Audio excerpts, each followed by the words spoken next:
Olá, boa tarde. No programa de hoje a gente fala de esgrima.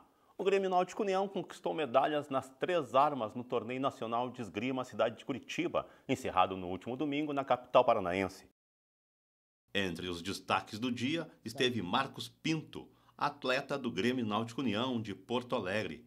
Ele conquistou seu 3º ouro no sabre, depois de levar a 1ª posição na disputa do pré-cadete e também do cadete. O esgrimista gaúcho levou seu 3º ouro no torneio ao vencer Lucas Schubert por 15-12 e garantir o no sabre juvenil. Antes da final, superou Vince Pastore, do Baldan Esgrima, na semifinal, além de ter vencido Felipe Bento e Theo Baldan nas fases anteriores. Com o resultado, o unionista fechou a participação como campeão em todas as categorias do torneio, mostrando talento e determinação. Bom, você tem que sempre jogar todos os jogos mesmo, né? Se você está jogando contra um cara do sub-13 ou o cara com 19 anos que nem o Schubert, você tem que jogar igual. Então você está preparado pro... E o teu plano de jogo para essa final, como é que foi? Porque no começo tu abriu legal, aí no final teve o Schubert que cresceu. Ficou ali 3 pontos, 3 toques a diferença no final, mas tu tinha uma diferença confortável, chegou a ser de 5 toques em algum momento, né?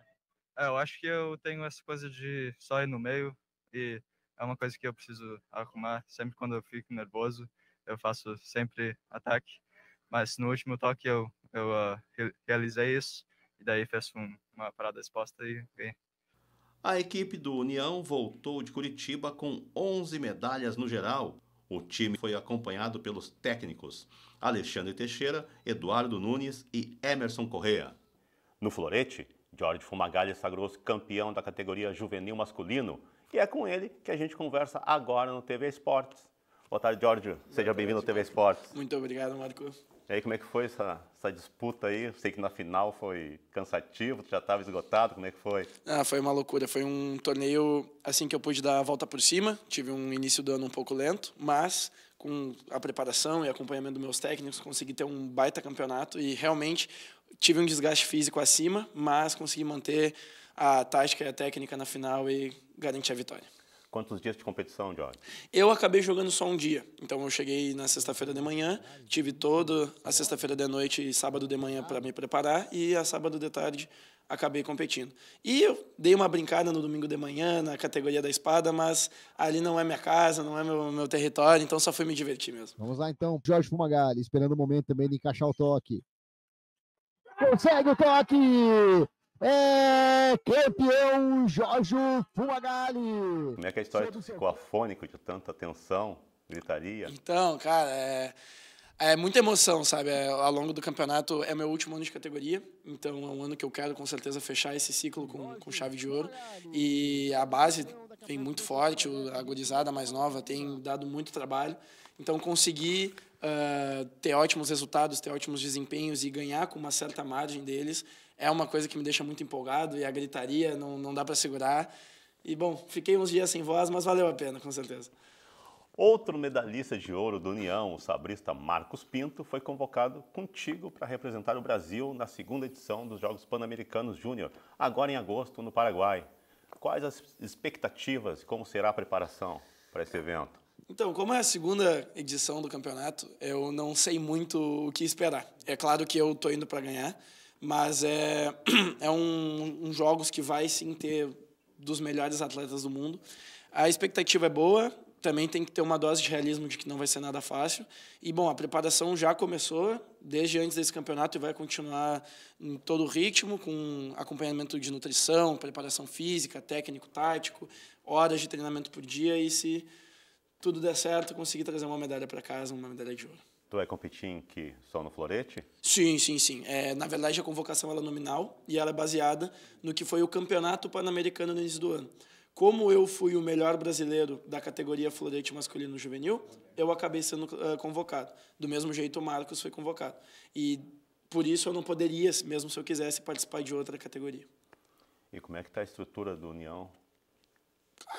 Super boa, a infraestrutura é incrível, a estrutura profissional é muito boa, meus técnicos são, na minha opinião, né, eu sou parcial, mas os melhores do Brasil, acompanhamento de nutrição é super bom, agora estamos começando com a parte da psicologia, então realmente está melhor do que nunca. A da União eu sabia, eu perguntei já sabendo a resposta. E a da Confederação Brasileira, como é que é? Confederação, Tá no bom, mesmo nível da União? é uma distância maior, claro, né? Não é no cotidiano assim como União para mim, mas com certeza existe uma comunicação direta, existe um apoio direto. Nós temos canais de contato e pessoas que nós sabemos que podem nos dar o suporte. Então, eu diria que sim, é uma infraestrutura à par. Acho que sim. A classificação é o resultado do desempenho de vocês no Campeonato Pan-Americano Cadete Juvenil, que te rendeu liderança do ranking nacional sub-20 no florete, a arma que tu fostes eleito também Destaque Juvenil 2024. Já é veterano, né? 2024 Destaque Juvenil, agora repete a dose. Sim. Seleção brasileira. Estudo, como é que faz tudo isso? Para treinamento, dias, alimentação, logística.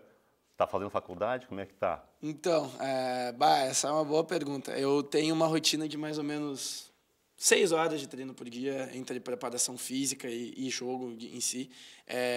Eu faço todo o meu trajeto de bicicleta, então ainda tenho mais o desgaste físico da bicicleta. Sim, estou fazendo faculdade, então, assim, a preparação seria muito difícil de dizer em poucas palavras.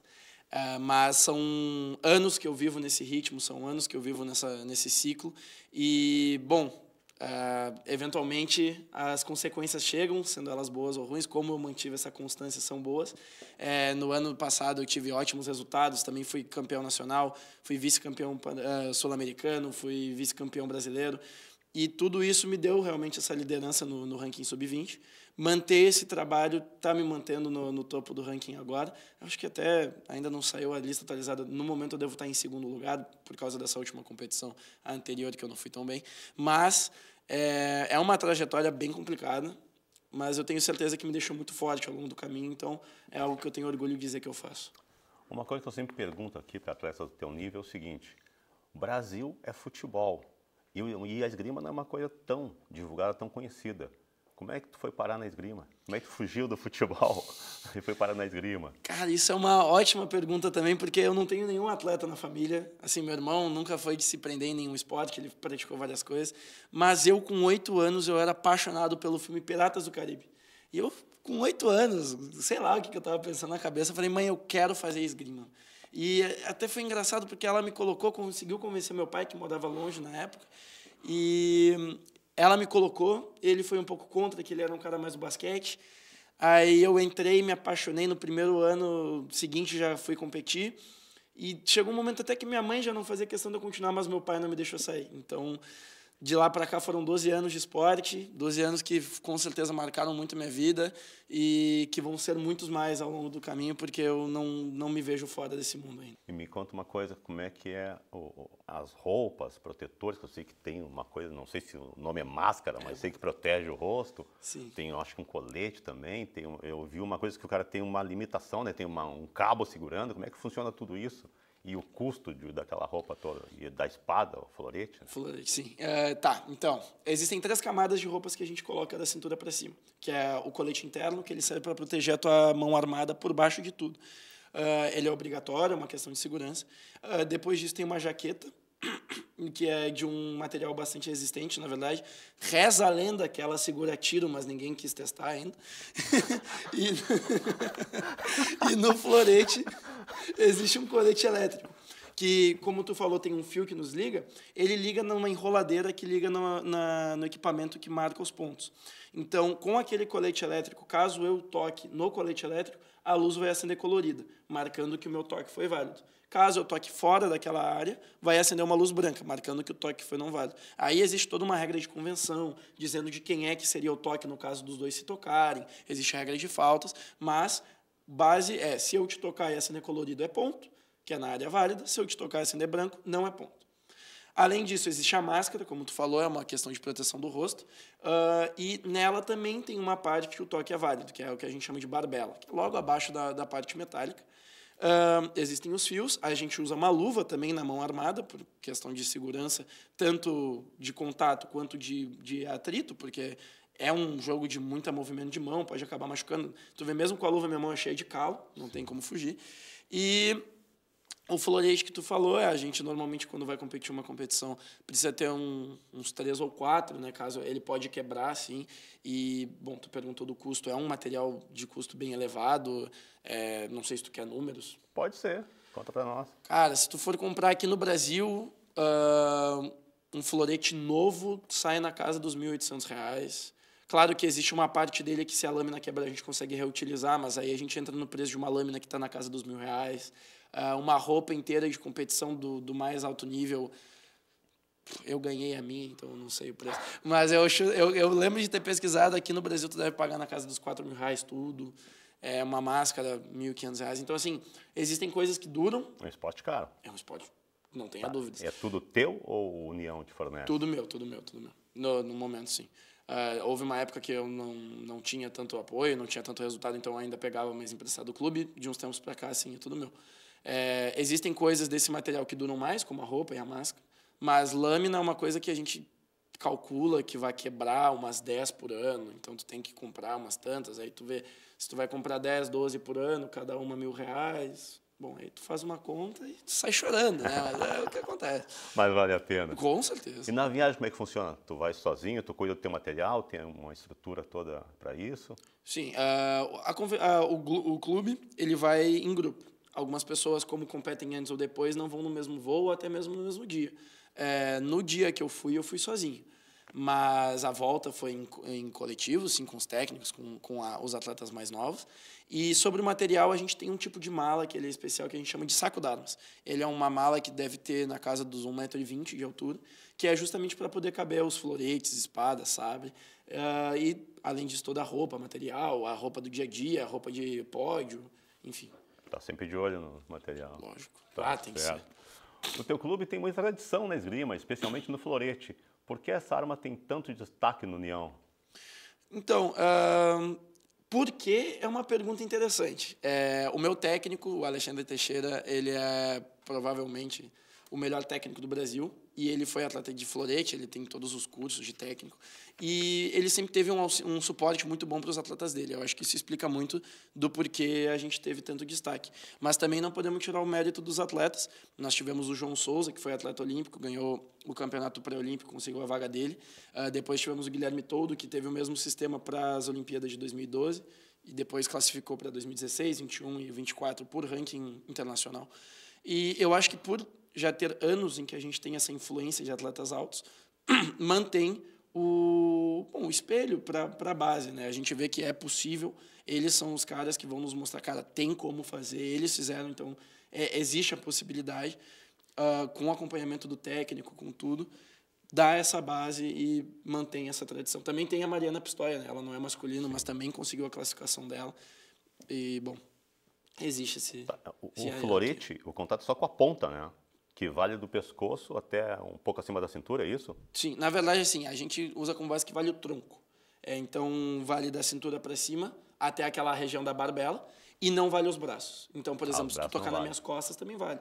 As costas valem também. Vale. Diferente da espada, que é o corpo inteiro, e diferente do sabre, que é da cintura para cima, incluindo o braço, incluindo a máscara, mas no sabre pode bater de lado. Até numa comparação um pouco mais grossa, se eu fosse fã mesmo de Piratas do Caribe, eu teria ido para o sabre, que se assemelha muito mais com o que a gente vê no filme. E me diz uma coisa, como é que tá os planos agora? O que mais tem esse ano? Então, esse ano tem os Jogos Pan-Americanos, tem Campeonato Sul-Americano, que é uma coisa que ano passado eu fiquei em segundo lugar, eu fiquei brabo, eu quero o primeiro. E tem o Campeonato Brasileiro Juvenil, né? Isso a gente falando do juvenil. Ainda tem o Campeonato Brasileiro Adulto no mês que vem, tem mais alguns torneios adultos e eu quero já queria desde o ano passado, mas continuo querendo já uma medalha na categoria adulta. Acho que eu já tenho condição e seria fala para mim que vai mudar de categoria, né? Isso. Vai para adulta. Isso, como é por idade, ano que vem eu faço 21 anos, aí eu já... É obrigado a ir para adulta. Já sou obrigado, infelizmente, contra a minha vontade. Me diz uma coisa, como é que é o teu treinamento? Que eu sei que tem muito alongamento, né? Eu vejo que a mão se vai aqui na frente. Como é que é o teu treinamento? Tu treina justamente esse movimento de combate, de esticar todo o bração aí, para pegar o cara antes de te pegar? Sim. Então, a esgrima, por base, usa muito a coordenação motora. Então, todo o movimento, todo o gesto, ele envolve uma coordenação de braço e perna. Essa é a coisa que a gente sempre escuta, é a coisa que eu mais erro, inclusive. Eu escuto todo dia isso daí. Tu tem que ter uma coordenação para conseguir alongar primeiro o braço, depois começar o deslocamento de perna. Claro que isso varia, talvez por uma situação tática, tu vai começar com a perna, depois o braço, para causar... Mas, por base, tu tem que ter essa noção. Então, a gente faz muito trabalho fora de jogo com alongamento de braço, com precisão de ponta, com precisão de deslocamento. Por exemplo, quando tu quer começar um ataque, normalmente tu não vai querer começar com um passo muito grande, tu vai querer começar um passo um pouco menor. Existe toda essa questão, porque a esgrima ela é muito uma questão do que tu mostra para o teu adversário. Porque, por exemplo, se tu mostra para ele que tu vai no teu ombro, ele vai tá propício a defender no ombro. E daí tu pode usar isso no teu favor para tocar no flanco, entendeu? Então, existe toda essa questão tática. Quanto mais o nível eleva, mais é detalhe. Por exemplo, quando eu jogo com o Guilherme Toldo no treino, eu tenho que prestar atenção até no respirado do cara. Ele é um cara que engloba todo o detalhe do jogo, até a raiz. E, bom, não por outro motivo, ele é o melhor da história do Brasil. Ele maximizou, efetivizou tudo que a base, o fundamento explica. E agora não tem como fugir dessa pergunta. Los Angeles 2028, né? Como é que é? Já começou o ciclo, né? Eu vou falar isso até chegar. Eu quero ir. Eu treino muito, eu tenho condição e eu quero muito ir. Não estou dizendo que vai ser fácil.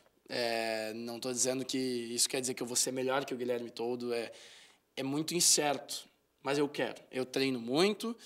Existem meios, mas é muito complicado. Muito, eu tenho total noção. Quantas vagas são? Tu tem essa noção? Então, o sistema de classificação para as Olimpíadas ele ocorre de algumas maneiras. Por exemplo, o Guilherme Toldo ele classifica normalmente por ser o melhor do ranking internacional vindo da América do Sul. Então, por exemplo, existem 16 vagas para os primeiros 16 do ranking internacional. Além disso, se não tiver nenhum latino lá, eles disponibilizam uma vaga para o primeiro latino depois dos 16. Então, o Guilherme, eu acredito que estava em 30 nessa classificação, mas como não tinha nenhum latino em 29 ou baixo, ele foi, mesmo sendo 30. Esse é um jeito de classificar. Outro jeito de classificar por exemplo, o Brasil já tem a vaga dele, o Guilherme Toldo já foi. Isso é por uma arma, tá? Só para deixar claro, isso é o florete masculino. A espada, o sabre, enfim, isso é diferente.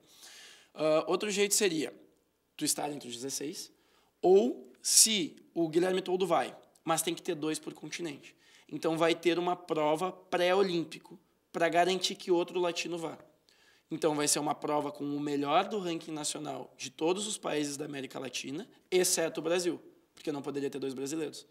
Então, nesse caso, como já tem o Guilherme Toldo, vai ter uma prova com o melhor da Argentina, do Chile, do Paraguai, do Uruguai.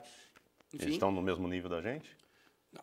O Brasil ainda assim, em termos de América Latina, o Brasil ainda é o mais forte. É o campeão, é o líder, é o comando. A gente vê isso muito nos campeonatos sul-americanos. O Brasil ainda é líder de medalha, principalmente na categoria de base. Vocês ainda, talvez no adulto seja um pouco mais parelho. Mas quando entra o Pan-Americano, Estados Unidos, México, Canadá, já fica um pouco mais complicado. Essa é uma força diferente. O México também é boa nisso, o México eu não sabia. Sabia dos Estados Unidos e do Canadá, do México eu não sabia. Nas categorias de base, sim.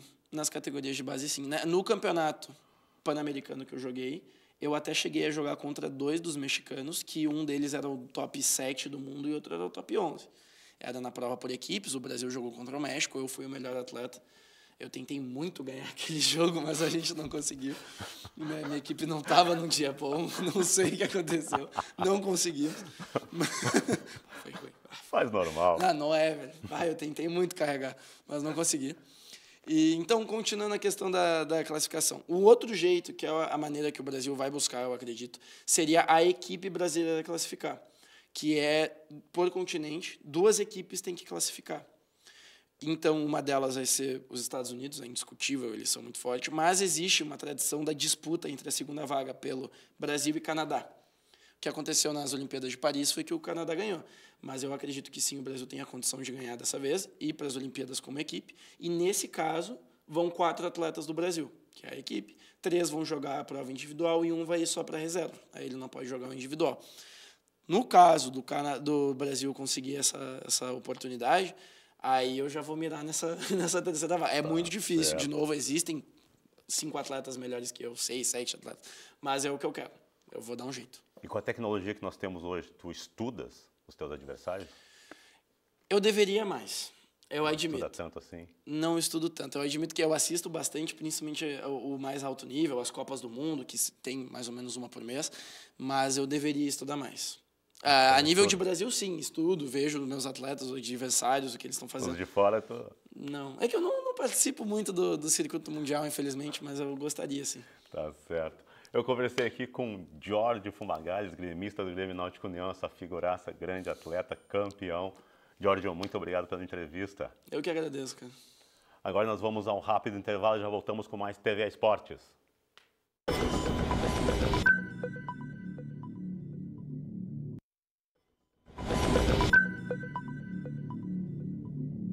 Voltamos com PVA Esporte. Agora o assunto é futebol americano. Bravos vence Santa Maria Soldiers e conquista o título gaúcho de 2025. E chegou ao fim o longo ciclo de domínio dos soldados no território gaúcho. Quem conseguiu parar o exército de Santa Maria foi os Bravos, time formado após as enchentes do ano passado da fusão do Porto Alegre Pumpkins e do Canoa Bulls. A grande final do Gauchão Ball deste ano aconteceu no último domingo no sítio Beira Rio, em Igrejinha. Uma partida muito disputada, como já era esperado. No final, 14-6 para os inéditos campeões gaúchos. O quarterback Nicolas do Canto comandou o ataque dos Bravos, que obteve um touchdown em cada tempo da decisão. Do outro lado, o Soldiers cometeu mais erros do que o normal, sobretudo quando tinha a posse de bola. Desde 2016 que os soldados não perdiam para um adversário aqui do estado. Mesmo derrotado, o Soldiers é o clube mais vencedor do futebol americano gaúcho, com 8 títulos. Na manhã de domingo também houve a disputa pelo terceiro lugar do campeonato e quem levou a melhor foi os Bears de Parobé, que superou o Gravataí Spartans por 29-0. Dos gramados para as quadras, Vélez Camaquã bate a CBF nos pênaltis e conquista a Taça Farroupilha de futsal. A equipe Alviazul conquistou um título inédito e garantiu vaga na Super Taça Farroupilha de 2026. O Vélez de Camaquã comemorou a vitória após uma final emocionante. Ontem à noite, o time foi derrotado por 3-2 pela CBF, mas venceu nas penalidades por 13-12, na partida realizada no ginásio Vadislau Niecheski, em Camaquã. O goleiro PH defendeu 2 cobranças nas primeiras 5 batidas, os chutes de Jean e de JK. No fim da série, Henrique pegou as batidas de Guilherme e de Pedro Kravulski. Após 13 cobranças para cada lado, Eric finalizou no travessão. Na sequência, PH chutou forte e marcou o gol do título. No primeiro jogo em Carlos Barbosa, os campeões saíram com a vitória por 3-2. Esta é a primeira taça do clube enquanto equipe profissional. A região do Alto Uruguai ainda está na fase de semifinais. 3 partidas foram disputadas no final de semana pela Série Ouro do Estadual de Futebol de Salão. Em São Francisco de Assis, a AFA recebeu o Atlântico de Erechim no único confronto pelo Grupo B. Foi a estreia do clube assisense no novo ginásio poliesportivo Paulo Gioda. Em um jogo equilibrado, os visitantes saíram com a vitória por 2-1, mantendo a liderança da chave com 10 pontos em 4 jogos. João Vitor e Alain marcaram para o Galo, Bruno descontou. Pelo Grupo C, 2 partidas foram disputadas no sábado. Em Caxias do Sul, a VGF foi atropelada pelo Ser Santiago, levando 6-0 dos visitantes. Os santiaguenses lideram com 9 pontos, enquanto os caxienses amargam a lanterna com apenas 1 pontinho. Completando a rodada em Cachoeira do Sul, São José foi o único mandante que fez valer o fator local. Fez 5-2 sobre a ATF e subiu para a 4ª posição no grupo. Atlântico volta a levar a melhor no clássico com a CBF e avança para as quartas de final da Copa do Brasil. Sem margem para dúvidas, com 2 vitórias nos confrontos das oitavas de final, o clube de Erechim segue firme e forte na busca pelo bicampeonato da Copa do Brasil, competição organizada pela Confederação Brasileira da Modalidade. Ontem, com o caldeirão lotado, o Galo voltou a bater a CBF no grande clássico do futsal gaúcho. O único gol da partida saiu mal a bola começou a rolar lá no norte do estado. Após um roubo de bola no meio da quadra, com apenas 17 segundos no cronômetro, o pivô Vilela tirou um adversário do caminho e com a perna esquerda mandou uma bomba para o fundo da rede. A gente ganhou muitos jogos de goleada, só que não vai ser sempre assim. E a gente tem a consciência que 1-0 hoje era a vitória, o empate era nosso, a gente só não podia sair perdendo. E a gente foi feliz no comecinho do jogo, acertamos na defesa, conseguimos fazer o gol e foi suficiente para a gente sair com a vitória hoje. A laranja de Carlos Barbosa, que tinha perdido em casa por 2-1, bem que tentou dar a volta ao marcador, mas parou no ótimo comportamento defensivo do adversário. No caminho do Atlântico, nas quartas de final, vai estar o Minas ou a PAF Florianópolis. No primeiro duelo, o time mineiro ganhou por 3-0. E o programa de hoje vai ficando por aqui. Voltamos na próxima segunda-feira ao 12h15. Bom final de semana a todos e até lá!